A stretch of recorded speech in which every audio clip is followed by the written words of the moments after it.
Ez naiz futbolean aditua, ez dakit askorik futbolaz. Txikitan atezen moduan ibil nintzen errealean eta herriko taldean ostadaren, eta orduz gerozit futbola jarraitzen dut, batez ere nirekin dabiltzan futbolarien partiduak ikustea gustatzen zait, baina ezin dut esan futbolean aditua naizenik, eta horregatik uste dut bideo hau grabatu dezakedala.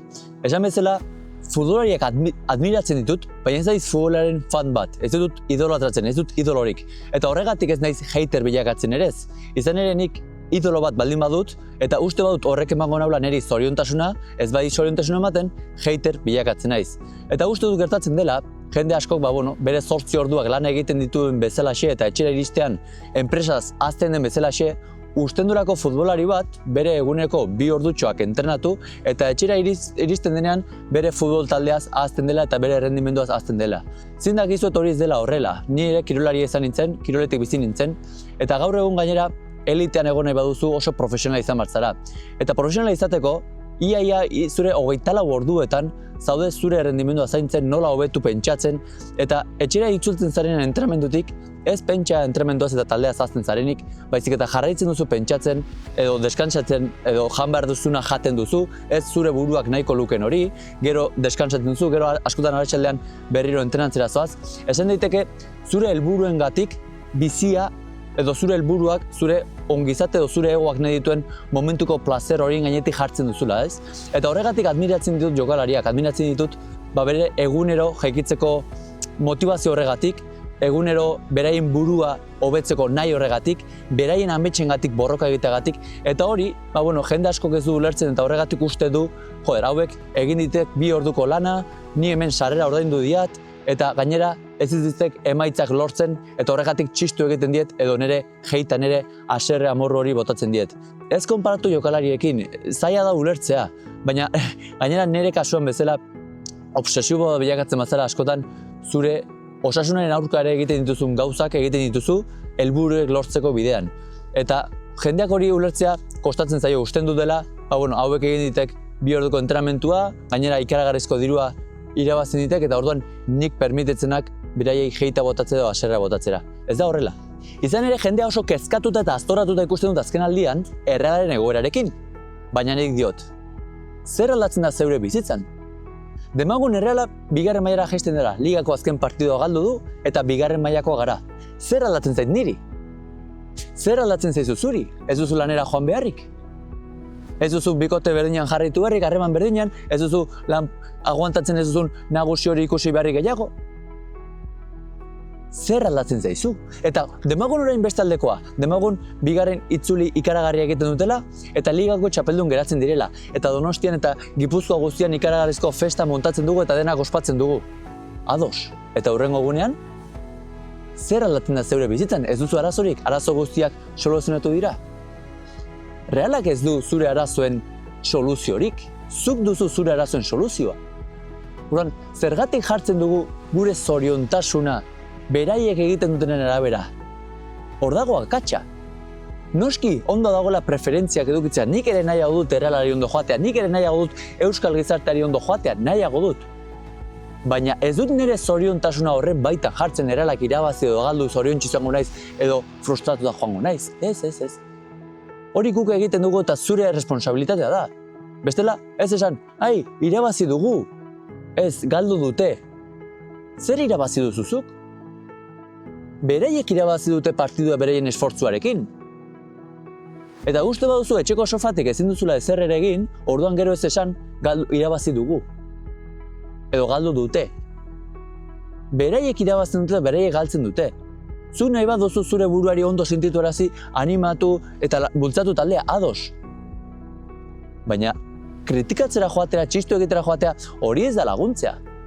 Eta uste dut, zuk idolatratzen duzunan pertsona batzuk, eta uste duzunan, beraia dutela boterea zuri zoriontsu egiteko, karo, neri zoriontsu ez bai da zu egiten, zu zara erruduna, eta orduan heita sortzen zaita amorrua, eta orduan joaten naiz txistu egitera, edo ez noa taldea animatzera zelaira, eta zutaz gaizki egiten dut, eta entrenatzaileaz gaizki egiten dut, eta jokalariuntaz gaizki egiten dut, eta gero esango dut, ni naizela horien laguntzailea, bultzatzailea.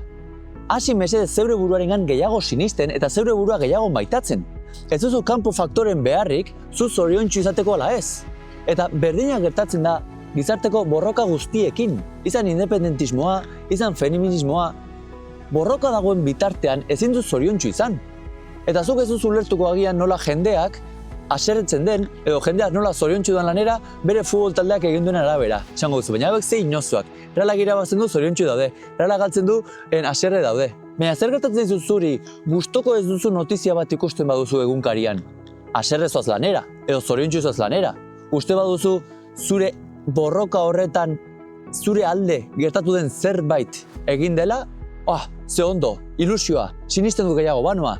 Eta uste baduzu hartu den erabaki bat edo notizia bat txarra dela zure barne borroka horretarako, haserre nago. Eta oraindik eta gogo gehiago, errabia gehiago, borroka gehiago. Eta zuk uste duzu gizarte batean borroka dagoen bitartean, ni barruan errabia dudan bitartean lortuko dugula gizarte asketa berdin bat? Nik nire iritziz uste dut ezetz. Uste dut gizartea personek sortzen dugula. Eta persona bat barruan, amorruan, borrokan baldin badago, bestea izorratu nahian, etxai bat baldin badu gizartearen barruan, ez dut uste inoiz gizarte asketa berdin bat lortuko dugunik. Eta nik noski nahiago dudala gizarte asketa berdin batean bizi. Baina hortan zertarako erresponsabilizatzen naiz ni bakean bizitzera eta berdintasunean bizitzera. Ez beste bat izorratu nahi izatera. Izan, edozein talde bateko partaide baldin bazara eta norbait izorratzeko nahia baldin baduzu, gizartea bananduta dago. Eta gizartea gu guztio pertsona bakoitzak osatzen dugu. Nik ez dizut zuri aldatu arazi nahi. Ni aldatzen naiz, ni responsabilizatzen naiz bakean bizitzera, ondo bizitzera, eta orduan ez dut beste inorri izorratu nahi.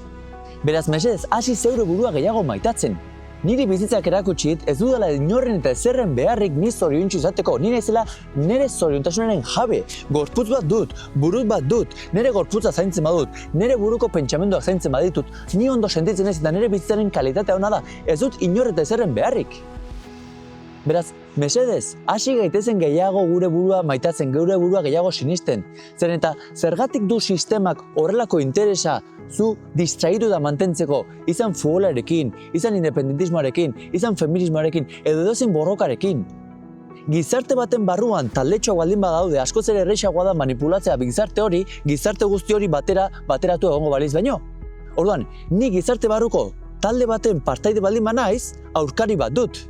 Ni errealeko baldin banaiz, atletik aurkanoa, ni feminista baldin banaiz, antimatxista naiz. Orduan, edozer gauza talde txikiak sortzen baditugu gizartearen barruan, aurkari bat duzu, eta orduan beraiek badakite manipulagarriagoa zarela, eta zure emozioak, zure estado emozionalak, beraiek kontrolatzen dituzte, edo baduzula, zu kontrolatua zaudela zeure buruan gandik, titere bat zerela, zeure buruaren titere bat. Zure taldeak irabazten du, zoriontsu nago. Nire taldea galtzen du, amorruan nago. Berdintasunen aldeko lege bat ikusten dut, ikaragarrizko poza dut. Notizia txar bat entzuten dut, eta ni izorratu nago eta orduan eta amorru gehiago dut borrokan jarraitzeko. Eta horrela manipulatzen gaituzte. Goazen edukitzea preferentziak, noski nahiago dudala, sentizuna, gizarte aske batean bizi berdintza, noski nahiago dudala errealak irabaztea, preferentziak ados, baina ez kondizioak, ez kondizionatu zuen zoriontasuna. Zuk zure zoriontasuna ideal bat lortzeagatik edo lortzeagatik kondizionatzen baduzu, titere bat zara. Oso manipulagarria zara, kondizioa jarri dizkiozulako zure zoriontasunari. Eta hau egiten dugu, ez dugulako geure buruarengan sinisten. Errexagoa delako norbaiten gatik gu sinisten haste, hau da, taldea erabiltzen dut ni nire buruarengan gehiago sinisteko, lanera gustorago joateko. Zerbait motibo bat eduki behar dut ospatzeko, ni ondo sentitzeko eta baliotxoen ezera sentitzeko. Ez duzu beharrik. Baina hori egitea errezagoa da, ni nire buruarengan sinistea baino. Eta orduan, ez badizkiate zoriontsu egoteko motiboak ematen, hater bat bilakatzen naiz. Amorrua sortzen zait. Eta gizarte bezala dena daukagu. Natura paregabea, jana bikaina, hizkuntza mundiala, dena. Eta hor gabiltza. Dena edukita, hala eta guztiz ere aurkari bila, borrokan. Estresatu talde batetik bestera, antxietatearekin. Amorrua sortzen, norbaiten aurka egiten. Hei, dena dakagu zoriontsu izateko, dena. Zuk hau ikusten baldin bazau eta mugikor baldin baduzu, aberatsa zara. Esaiozu zure birraitonari pobrea zarela, esaiozu, garai hartan. Dena daukagu, eta hala ere sistemak usten digu konsumismo hontan gehiago behar duela beharra. Bestela sistema badolako pikutara, ez duzu beharrik zoriontsu izateko. Dena duzu zoriontsu izateko, dena. Eta orain hitz batzuk bidali naizkiet Errealeko futbolariei. Uste dut inongo taldetako fan ez naizelako eta futbolaz oso gutxi dakidalako, hitz hauek bidali ditzazkedala. Zergatik utzi duzue zeuen buruarengan sinistetik? Uste duzue ligan hirugarrena joango bazinateke ambizio eta gose berdinarekin etorreko zinatekela gaur entrenatzera? Igual hitz egingo zenuketela zuen artean, berdin tratatuko zenuketela entrenatzailea. Gose berdinarekin joango zinatekela astegunetan partidua jokatzea. Ezezko baldin bada, hortxe duzu zuen hobetu beharra. Zeren azken urteotan oso gaizki ohitu gaituzue, Championsa, Europa, ados, baina uste duzu baliotsuak zaretela emaitza horien lortzegatik? Hori uste baduzue orain balio gutxiago duzu emaitza txarragoengatik. Ez da horrela. Zuek baliotsuak zarete, berdin, pertsona eta futbolista bezala emaitza onak izan ala txarrak izan. Baina nik nire balioa jartzen badut emaitza ona lortzen dudanean, motivazio gutxiago dut, uste dudalako ez dudalako enbesteko balioa, emaitzak txarrak direnean, eta hori ez da horrela. Zuk balio berdina duzu, eta zalegotoren zoriontasuna ez dago zure esku, kendu motxila horiek. Zaletoren zoriontasuna bere responsabilitatea da. Baina zure responsabilitatea da, partidu bakoitzera, lehenengo partiduan joan zinen gose, motivazio eta ilusio berdinarekin iristea. Zeren zu hurrengo partidura, ez baduzu gose berdina da, zure memorian, kontzientzian, gordea duzulako azkeneko partidu txarra, azkeneko emaitza txarra. Eta orduan ez noa motivazio berdinarekin entrenatzera, ez noa motivazio berdinarekin jokatzera, eta hori bai da zure responsabilitatea. Eta zuk, hanketan duzuen hori, indar hori, buruan izatea nahiko nuke. Oso ongi prestatu zaudete fisikoki, baina zergatik goaz buru makur. Izan dezazuen hanketako indar hori burua altxatzeko. Ez zarete baliotsuak emaitzagatik, zarete baliotsuak egunero hona etortzeagatik eta dena emateagatik, zuen eguneko emateagatik, horregatik zarete baliotsuak. Izan zaitezte ispi, izan zaitezte eredu gizartarentzare bai. Ez gaitezen materialista eta resultadista batzuk izan. Ez, resultado onak eta baliotsua naiz, resultado txarrat ez naiz baliotsua. Ez. Beraz, hori bai da zuen responsabilitatea. Uste dut, talde exitoso eta kirolari exitosoen gakoa hor dagoela. Emaitza ona edo txarra izan, beraien buruarengan igual sinisten dute, gozie eta ambizio berdinarekin jarraitzen dute. Askotan ez dute irabazten merezi dutelako, edo esfortzu gehiago egin dutelako, baizik eta beraien buruarengan sinisten jarraitzen dutelako, naiz eta galtzen joan. Beraz, hori bai da zuen responsabilitatea. Hurrengo partidua hartu ezazue, lehenengo partiduako ilusio berdinarekin, motivazio berdinarekin, gose berdinarekin, eta hurrengoa berdinarekin. Partidu bakoitzan liga hasiko bazenute bezala, xe. Hori da euneko une ematea. Zeren argi izan bar duzuena da, zertarako jokatzen dut nik futbolean. Zuk futbolean irabazteko jokatzen baduzu, lehenengo segundutik galdua zaude, eta hau esperientziagatik esaten dizut. Izan naiz kirolaririk resultadistena, esaten zuena bakarrik emaitzak balio du. Eta zuk futbolean jokatzen baduzu mundiala irabazteko, izorratu zaude, ez baduzu irabazten bizi guztirako frakasatu bat sentituko zarelako. Eta irabaziko bazenuke zer? Uste duzu baliotsua zarela persona bezala irabazi duzulako? Uste duzu irabazte horrek bizi guztirako zoriontasuna emango dizula? Ez dago horrela, zure egoak saltzen dizuna da. Aktorea baldin bazara, ez duzu aktuatzen Oscar bat irabazteko, aktuatzen duzu gustatzen zizulako hori egitea. Aukeran emango dizut, zer nahiago duzu? Hemen, disfrutatu, zeure uneko eman, ondo sentitu gustora. Ala, hemen gaizki sentitu, ez gustora eritu eta partidua irabaztea. Nola gozoaz etxera barne lasentasuna ondigoarekin. Benetan nahi duzuna da, ona atera eta zeure uneko ematea disfrutatzea eta gustatzen zuen hori egitea. Eta hori egiteko aukera duzu astebururo, ez bat zaude lesionatuta. Beraz, izan gaitezen esker honeakoak. Entrenatzeko aukera baldin badaukazu, zure uneko emateko aukera daukazu, zuk gustora sentitzeko aukera daukazu, emantzazu dena, eta horrek emango dizu, ez emaitzak. Barne lasaitasuna, betetasuna, zeure unena ateratzeak zu zeu izatea kantxan ematen dizu. Ez partidu bat irabazteak. Joan zintezke partidu bat irabaztea eta baruan triste utxik ez duzulako zeure onena atera dutziz duzulako gauzak atera. Beraz, zertarako jokatzen duzu, izan ezazu oso garbi. Baina gauza bat esango ditut eta nire esperientziatik ez ditut, nik uste nuen Buruzburuko txapela irabazteak egingo zidala zoriontsu. Eta horren nire zoriontasuna saldu nuen idealaren gatik. Eta ez da horrela, zoriontasuna ez dago irabaztean. Zoriontasuna zeure limitean ondagoen ezagutzean dago. Eta hori, ez bazaude lesionatuta bi hanka bi esko baldin betuzu aukera duzu egiteko. Demostra diozeo zeure buruari noraino iritsi zaitezkeen. Eta orain zareturentzako mezua, mesedez, utzi jokalariak idolatratzetik, jainkotzetik. uste dut euskal gizarteak eta munduak oro har duen arazo nagusiena dela. Ez daukagu autoestimarik, ez dugu gure buruarengan sinisten, ez dugu gure ametsengatik borroka egiten. Uste dugu gu gaudela tokatu zaigula hor beran bizitzera, langile xumeak izatera, sufritzeko etorri garela bizi honetara. Eta orduan hor goran ikusten ditugunak, izan kantariak, izan jokalariak, izan politikoak, idolatratzen ditugu beraiek goran egongo balira eta gu beran. Gu bezalako pertsonak dira, berdin-berdinak. Beraien arazoak dituzte, zu bezalaxe. Baina pertsonak dira eta emozioak dituzte zu bezalaxe. Baina nik idolatratzen badut, gero jeiteatzen dut, amorratzen naiz. Beraz, nik ez dut inongo idolorik, admiratzen ditut jokalari horiek. Admirazioa lehiaketa batean egoteagatik, horrek dakarren presio guztiagatik, fokoak egoteagatik, amets baten gatik borroka egiteagatik. Zate, jokalari bat uste duzu oso askea dela, baina jokalari bat ez da hain askea bere egunerokotasunean. Badakilako ezagun, eta hori da famak duen gauzaik txarrena. Gero ezin zarela izan, zuk nahi duzun hori, izan martzarela jendeak zutaz espero duen hori. Beraz, gauza asko saltzen dituzte hor egoteagatik. Bai, diru asko irabaziko dute eta bizi oso komodo izango dute. Baina beste gauza asko galtzen dituzte. Zu kontziente ez zarena. Beraz, ez idolatratu, ez jainkotu pertsonariek, izan maitasun autoestima gehiago. Zure buruarengan, bestela gero hater bilakatzen gara. Izan ere, zer ari zara idolatratzen? Ostikoak ondo jotzen jakitea? Harri bati beste harri baten aurka jotzen jakitea? Ez idolatratu, bestela hater bilakatzen zara. Admiratu, ze pertsona bilakatu behar izan duen horra iristeko. Zenbatean sinistu behar izan duen bere buruarengan, zenbat borrokatu duen bere ametsengatik, zenbat aldiz altxa behar izan duen lesio edo oztopo guztiagatik horraino iristeko. Admiratu pertsona, ez egiten duena.